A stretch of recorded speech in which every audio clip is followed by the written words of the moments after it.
Chairman Waxman, and distinguished members of the committee. It is an honor to be here with you today, and I'm grateful to have this opportunity. I think you better pull a little closer. So, Okay, thanks. is that good? Yeah, it's good. I have been asked here today to address misinformation from the battlefield. Quite frankly, it is something that I've been doing since I returned home from Iraq. However, I want to note for the record that I am not politically motivated in my appearance here today. I lived the war in Iraq, and today I still have family and friends fighting in Iraq. My support for our troops is unwavering. I believe this is not a time for finger pointing. It is a time for truth, the whole truth, versus hype and misinformation. Because of the misinformation, people try to discount the realities of my story, including me as part of the hype. Nothing could be further from the truth. My experiences have caused a personal struggle of all sorts for me.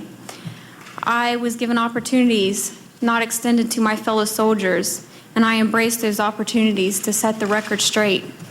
It is something that I have been doing since 2003, and something that I imagine I will have to do for the rest of my life. I have answered criticisms for being paid to tell my story. Quite frankly, the injuries I have will last a lifetime, and I had a story to tell, a story that needed to be told so people would know the truth. I want to take a minute to remind the committee of my true story. Now, I was a soldier. In July of 2001, I enlisted in the Army with my brother, Greg. We had different reasons of why to join, but we both knew that we wanted to serve our country. I loved my time in the Army, and I'm grateful for the opportunity to have served the country in a time of crisis. In 2003, I received word that I would be deployed. I was part of a 100-mile-long convoy going to Baghdad. I drove a 5-ton water buffalo truck. Our unit had some of the heaviest vehicles, and the sand was so thick that our vehicles would just sink. It would take us hours to just travel the shortest distance. We decided to divide our convoy up so the lighter vehicles could reach our destination. But first came the city of Nazareth, and a day that I will never forget.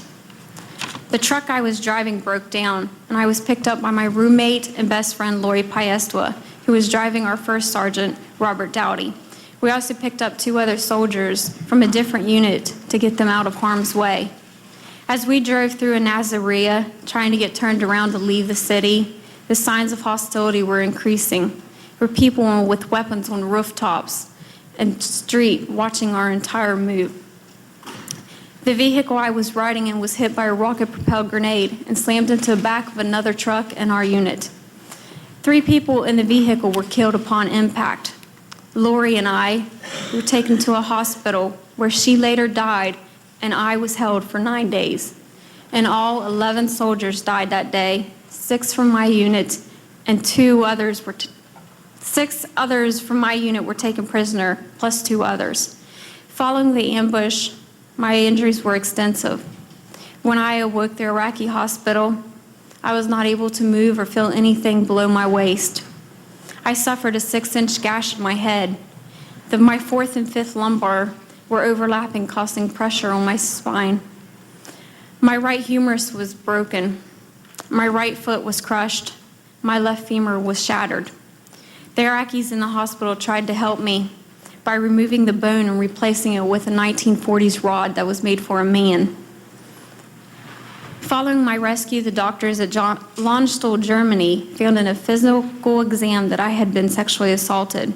Today, I still continue to deal with bowel, bladder, and kidney problems as a result from the injuries. My left leg still has no filling from the knee down, and I'm required to wear a brace just to stand and walk. When I awoke, I did not know where I was. I could not move. I could not call for help. I could not fight. The nurses at the hospital tried to soothe me, and they even tried unsuccessfully at one point to return me to Americans.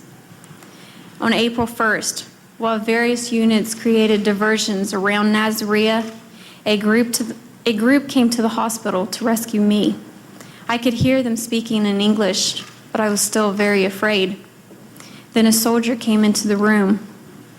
He tore the American flag from his uniform, and he handed it to me in my hand.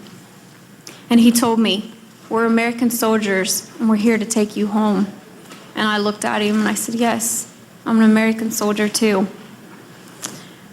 When I remember those difficult days, I remember the fear. I remember the strength.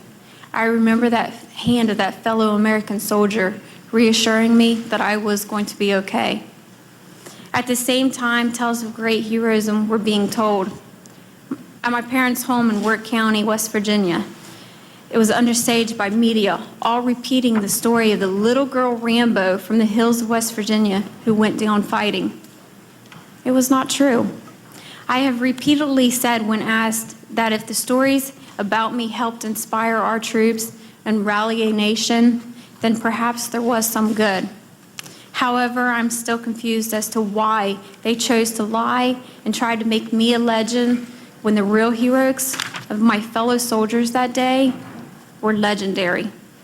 People like Lori Piestewa and First Sergeant Dowdy, who picked up fellow soldiers in harm's way, or people like Patrick Miller or Sergeant Donald Walters, who actually did fight until the very end.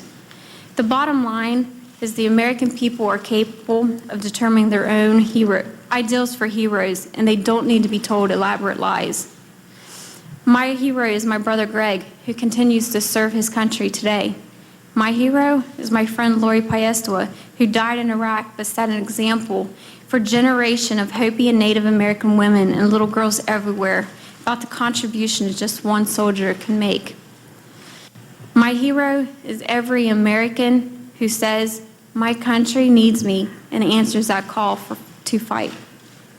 I had the good fortune and opportunity to come home and to tell the truth. Many soldiers, like Pat Tillman, they did not have that opportunity. The truth of war is not always easy. The truth is always more heroic than the hype.